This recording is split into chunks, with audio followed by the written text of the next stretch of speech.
Welcome to Daily Lengthened Reflections for Good Friday. Today we reflect on the theme Life Through Death.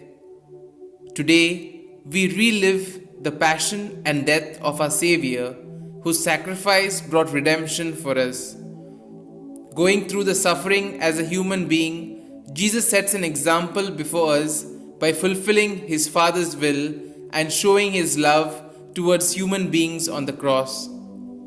Jesus did not look at his suffering and death on a cross negatively, but he looks at the humanity filled with sins and gives himself off with the love on the cross for the salvation of humanity. He suffers and dies for our sins to save us from evil.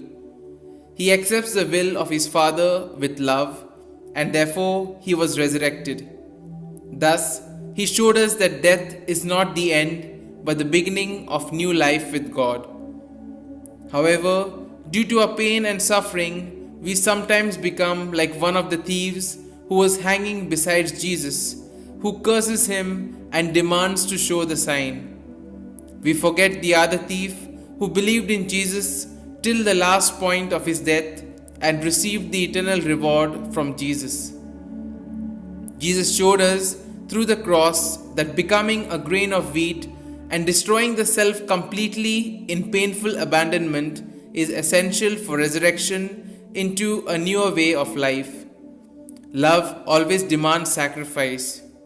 Therefore, if we wish to become another Christ, the process has to begin with abandoning oneself, then loving others to a point of giving away one's own life for them in and through the daily crosses such a conviction would demand of us.